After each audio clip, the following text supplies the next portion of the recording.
Voy a explicaros algo que es importante para los artistas, para la persona que quiere hacer arte, y es importante porque en ocasiones lo dejamos a un lado. Estamos muy preocupados por aprender cómo mover el pincel, qué colores mezclar, qué aguarrás utilizar, qué telas usar, pero no nos preocupamos de lo más importante de todo, que es del humano artista, del ser artista humano, ¿no? De ese artista que busca las excentricidades o las vanidades, y que es muy común despistarse, desorientarse, y en esa multiplicidad de posibilidades que tenemos, en esa diversidad, optamos por aspectos que son realmente banales. En realidad lo importante del artista es su mentalidad, y la mentalidad del artista se hace en base a una condición humana. Y esa condición humana, sí, ha habido filósofos que te han hablado de aspectos humanistas, de aspectos que son filosóficos y que son importantes, pero yo creo que esos aspectos los debe de buscar cada uno. No hay alguien que te dé la receta, sino que debéis vosotros buscarla. Y este tema, este video es para eso, para motivaros a buscar esa naturaleza interna del artista, que es la que nos motiva a hacer cosas por el bien común, ¿no? Cosas que son extraordinarias. Tenéis que disculpar el vídeo, que es de muy mala calidad, porque lo estoy haciendo en un interior. No tengo luces y las luces parecen que aparecen por sí solas cuando quieren. Debe ser por la sensibilidad de la cámara, no lo sé. Quizá más adelante pueda repetir este vídeo y hacerlo un poquito más profesional, pero de momento os quiero dejar esta inquietud, os quiero hacer pensar un poco con esta charla, y quiero que ojalá la podáis ver hasta el final, que no os aburra, porque en ocasiones estas cosas nos aburren. ¿Quién nos va a enseñar cómo ser nosotros mismos, verdad? Nadie. Bueno, yo no espero enseñaros a ser vosotros mismos, pero quiero abriros la inquietud para que cada uno de vosotros pueda descubrirse a sí mismo y hacer algo que merezca la pena con las obras que estáis realizando. Creamos en base a la expectación a disfrutar de un bien o a disfrutar de un beneficio. Luego la creatividad es esa sucesión consecutiva de aspectos pretendidos. Esto implica que la creación es un ejercicio derivado de la libertad. Y libertad es la capacidad de optar por la alternativa válida para todo. Esto es importante, tener este significado de libertad cambiaría los derechos humanos por completo. Todo en este caso significa un ideal común, un sentido común y un bien común. El ideal común, el sentido común y el bien común son conceptos cuyo significado es inmutable, es constante, es inmanente. Podríamos decir que es la ontología de la existencia. ¿Cuál es el bien común? ¿Cuál es el sentido común y el ideal común? Vamos a tratar estos temas porque son de interés para poder desarrollar o ampliar nuestro sentido común a la hora de plantearnos temas de caracterización universal, trascendente e importante. El bien común es todo aquello que permite y establece el equilibrio interespecie y se ajusta o acomoda con las normas de la naturaleza. Eso es el bien común. Vamos a repetirlo porque esto es importante. El bien común es todo aquello que permite y establece el equilibrio interespecie y se ajusta o acomoda con las normas de la naturaleza. Es decir, ese bien común es parte del cosmos, es parte. Sabemos que el cosmos es un orden, y ese orden, para ordenar las cosas, se debe a una ordenanza, y esa ordenanza debe ser comprendida por todos nosotros para establecer ese bien común. El sentido común es el criterio que comprende y comparte los fundamentos de la creación. Es el sentido común. El sentido común es el criterio que comparte y comprende los fundamentos de la creación. Una vez comprendido esto, debemos preguntarnos cómo el artista puede establecer el bien común, adquirir el sentido común y conocer o descubrir cuál es ese ideal común humano que nos une a todos, que nos hace sentirnos parte de una especie a la que llamamos especie humana. El ideal común decimos que es un estado de unidad, concordia y armonía establecido por la diversidad de aspectos comunes por todos compartidos. Esto es una frase bastante difícil de asumir, difícil de entender, porque estamos hablando de algo que se basa en el buen uso de la libertad. Decimos que la libertad es la capacidad de optar por aquello que beneficia siempre a todos, y aquello que beneficia siempre a todos no perjudica nunca nada. Eso generaría el bien común si todos fuésemos libres de optar por aquello que beneficia siempre a todos. Pero como optamos por aquello que nos beneficia a nosotros mismos sin considerar a los demás, Al final nos esclavizamos en rencores, nos esclavizamos en acusaciones y en rechazos. Y eso es lo que debemos aprender, cómo eliminar ese tipo de rencores, de acusaciones y de rechazos. Vamos a hablar un poco de ello. ¿Cómo se establece ese ideal común del artista? El artista tiene que superar distintas etapas en su vida. Por un lado tiene que superar la infancia, después tiene que superar la adolescencia y finalmente tiene que superar la adultez. ¿Pero qué es esto de superar la infancia? ¿Cómo se supera la infancia?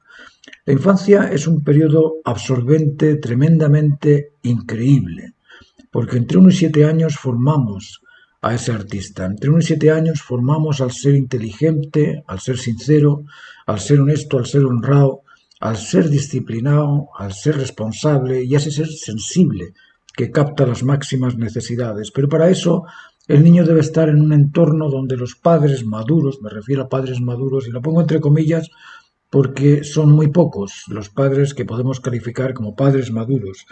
Pero frente a este padre maduro, el niño superaría la infancia de una forma bastante sencilla, simplemente respetando y respondiendo a aquellas necesidades del bien común, a ese ideal común, a ese sentido común, respetando al experto, respetando al maduro, respetando a aquel que tiene ese conocimiento, esa sabiduría, ese valor que a nosotros nos hace valientes o que nos hace héroes, por llamarlo de alguna manera, en extensión de la valentía, que nos hace sabios también en esa extensión del conocimiento, o que nos hace también capaces, que nos hacen genios, capaces de hacer cosas monumentales, cosas emblemáticas, cosas trascendentes, iconográficas, y de esa forma el niño, respetando al adulto, observando al adulto, atendiendo sobre todo a los padres, a los sabios, a los expertos, maduraría en ese periodo de la infancia entre 1 y 7 años.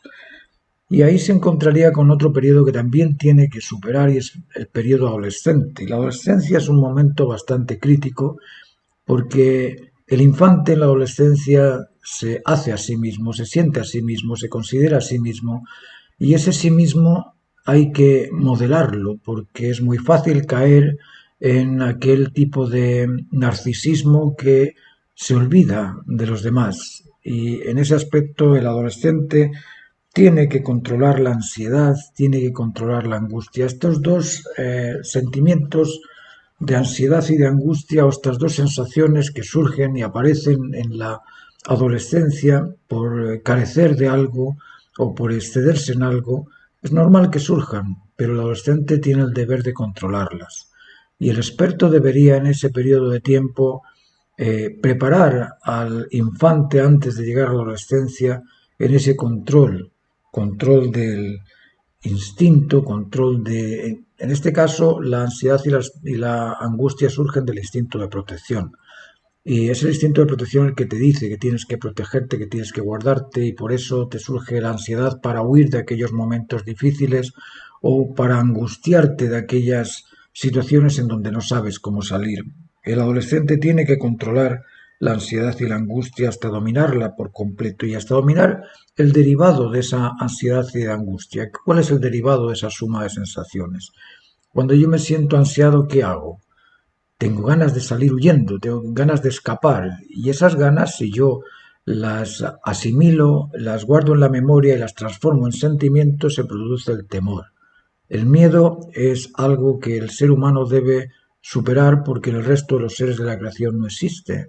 El miedo es una sensación artificial, es un artificio creado por el ser que no controla los excesos de ansiedad o de angustia, porque la angustia nos hace sentir que no tenemos suficiente libertad como para afrontar una situación, estamos atrapados y en ese sentirse atrapado necesitamos controlar ese tipo de sensaciones. También tenemos que controlar los apetitos. El apetito alimenticio, esto de comer a cualquier hora, cualquier cosa, de cualquier manera, tampoco nos beneficia. Uno debe saber qué tipo de alimentación es necesaria para tener una conducta saludable y controlar esos apetitos del alimento, así como debemos controlar también el apetito del descanso, del dormir. ¿Por qué tenemos que dormir más de lo necesario para descansar? ¿Y por qué tenemos que ejercitarnos más de aquel ejercicio que es el normal? Luego esos excesos en ejercicio, esos excesos en descanso, esos excesos en alimentación, hidratación, debemos controlarlos en la adolescencia o antes de la adolescencia para que nos sea más fácil el controlar después las sensaciones más fuertes, como el apetito intergenital prematuro. Si nos damos cuenta, cuando nos surge la ansiedad frente a la familia, frente a alguna carencia en la familia, buscamos el resguardo entre los amigos, entre las parejas, y al buscar ese resguardo en la pareja, generalmente, si no tenemos una preparación ética o moral, lo que hacemos es caer en la tentación del apetito intergenital prematuro.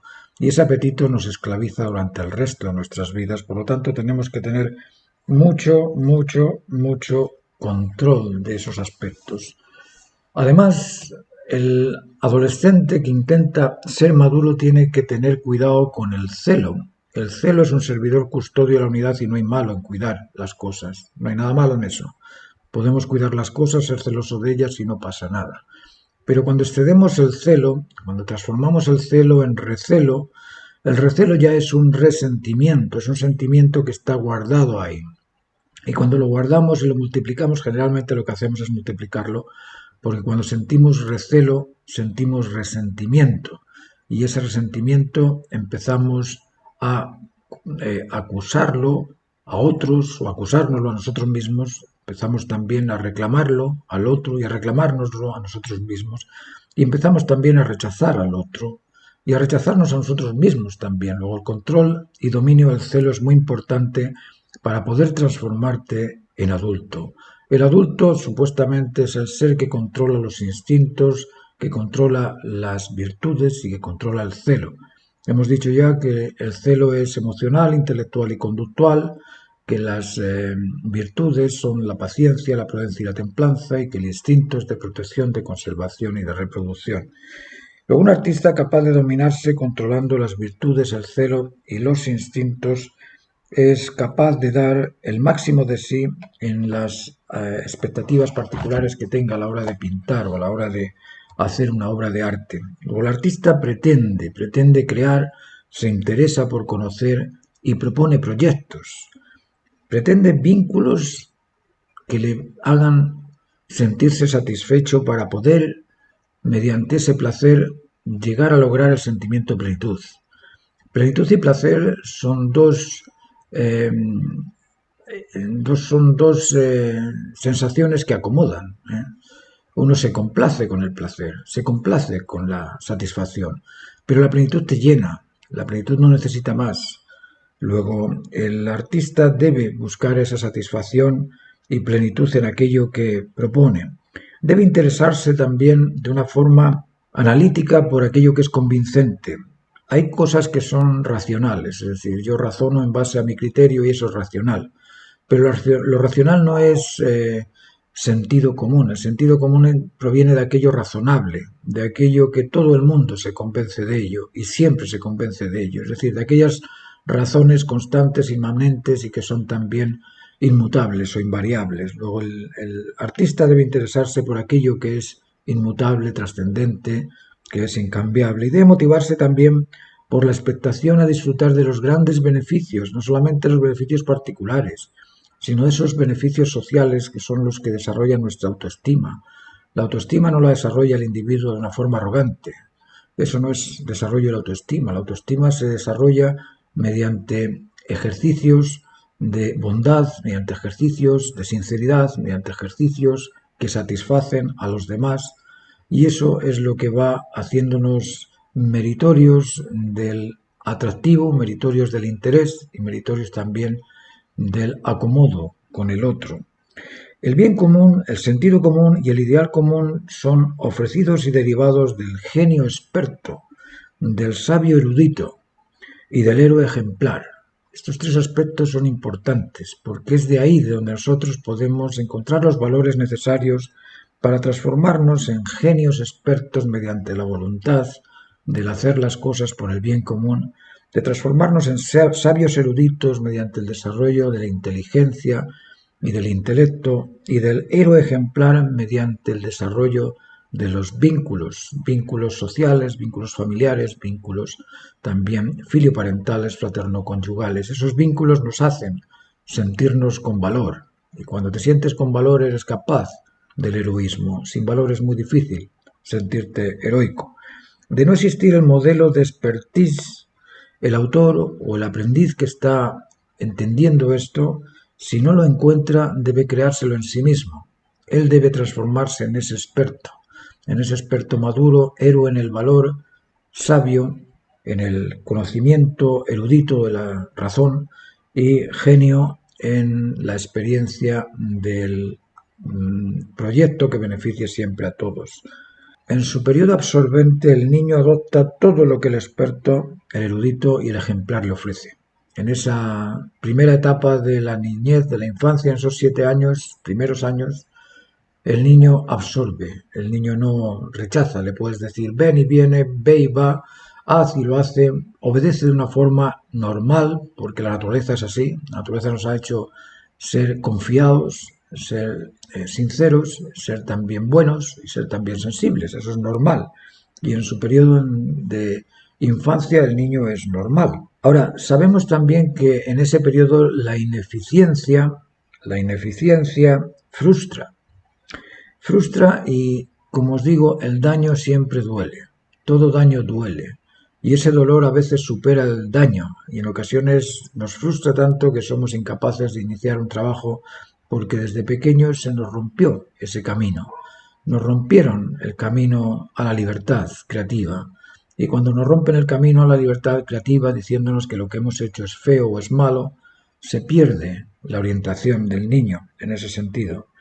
La confusión nos hace inseguros y la inseguridad, curiosamente, nos hace también desconfiados.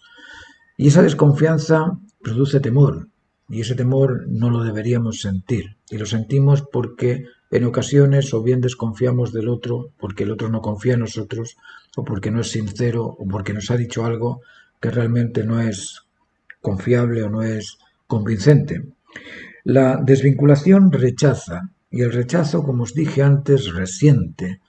Y el resentimiento es una sensación terrible, porque lo que hacemos al resentirnos es acusarnos, es reclamarnos, acusarnos y, en cierto aspecto, rechazarnos a nosotros mismos.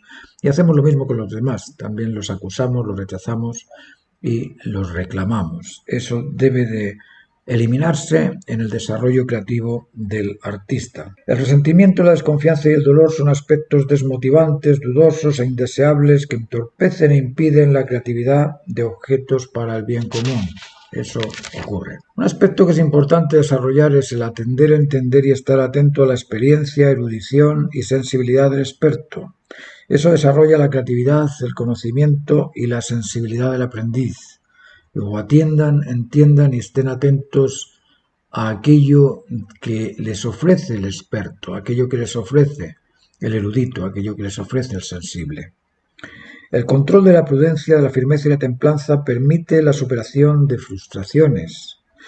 La elección de mejores alternativas también se deriva de ese superar las frustraciones y el cumplimiento de labores extraordinarias también se deriva de ese superar las frustraciones.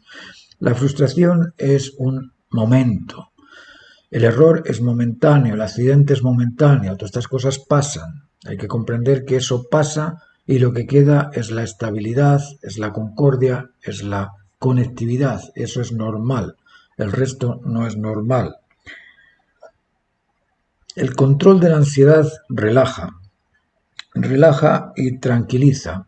El control de la angustia hace posible la evaluación de alternativas. Es decir, si vemos que no hay salida, bueno, ¿para qué angustiarnos? Vamos a ver si encontramos la alternativa. En alguna parte, de alguna forma, debe existir.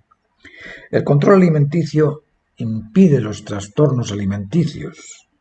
El control del juego evita la ludopatía. El control del comportamiento reduce el riesgo al cleptómano, al mitómano. El control del celo permite superar los TOC, los trastornos obsesivos compulsivos, como la eniominia, por ejemplo, que es la compra compulsiva, como por ejemplo la obesidad, como por ejemplo la anorexia, como por ejemplo la hiperactividad, el decaimiento, todas estas cosas son derivadas del descontrol del celo.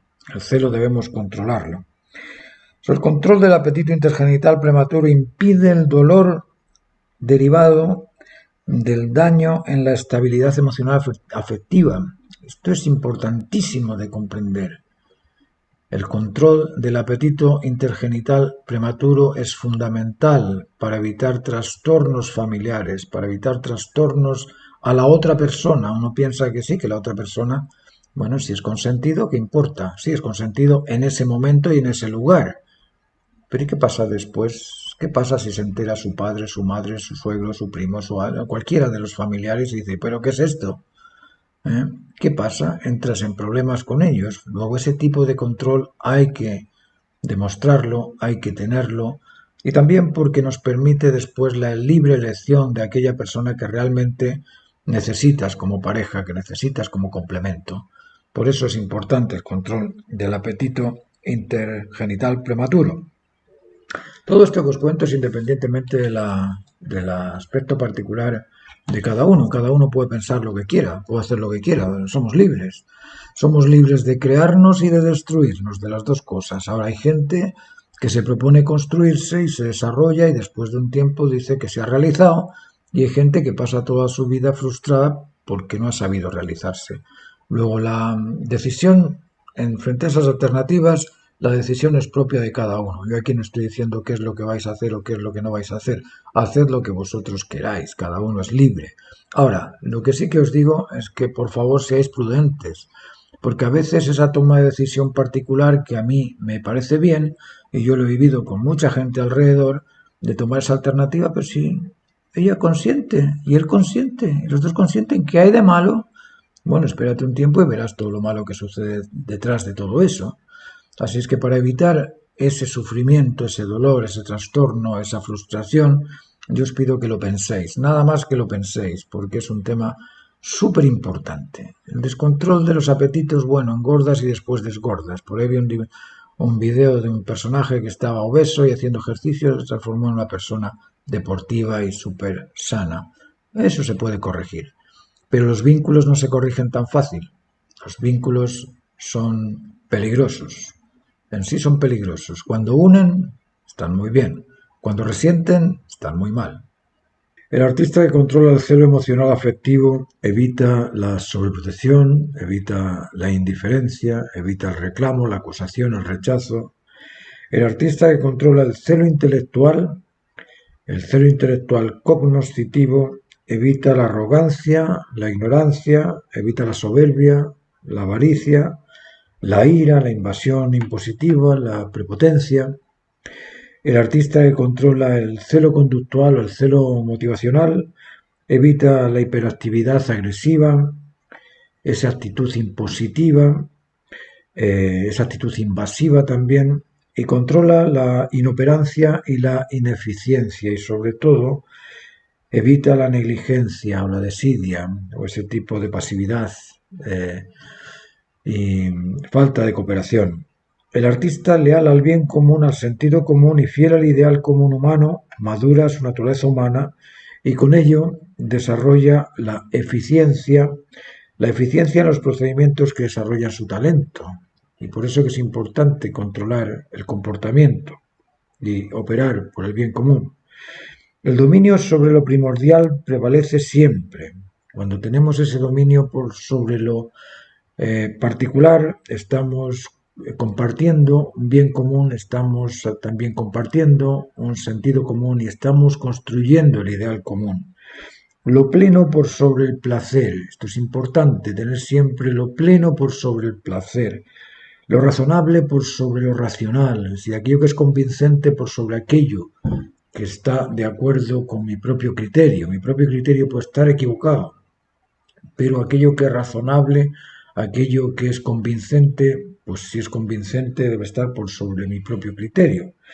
Lo completo siempre por sobre lo cumplido. Sí, nosotros podemos cumplir cosas, pero cuando eso cumple o completa la totalidad, estamos bien. Pero cuando nosotros cumplimos cosas que no completan a la totalidad, estamos mal. Todo artista debe ser satisfecho, seguro y realizado. Esos tres aspectos son fundamentales. solo puede ser realizado aquel que se ha cumplido. Solo se siente y se sabe seguro el convencido de la justa razón. El convencido de la justa razón sí te asegura, sí te convence, sí que confías en eso. Solo se siente satisfecho el que ha cumplido y satisfecho la máxima necesidad, es decir, aquel que ha estado siempre en pro de la máxima necesidad válida para todos, lógicamente se ha cumplido. Cada uno de nosotros debe analizar esto, pensárselo profundamente y ver si realmente queremos madurar o queremos destruirnos. Nosotros tenemos la misión en nuestras manos. Hay personas que prefieren destruirse por sobreconstruirse. Bueno, tienen esa libertad de optar. Yo prefiero construirme. Y si queréis atender a mis clases online, yo estoy enseñando los procedimientos técnicos de la pintura y la filosofía del arte. Si os interesan estos temas y queréis profundizar en ellos, basta con que me mandéis un WhatsApp a mi celular y os contesto al WhatsApp. A las llamadas no suelo contestar porque no tengo tiempo, estoy con clases casi todo el día. Pero al WhatsApp me lo dejáis y os contesto, os respondo y os explico en qué consiste el curso, en qué consisten las clases. Muchas gracias por escuchar.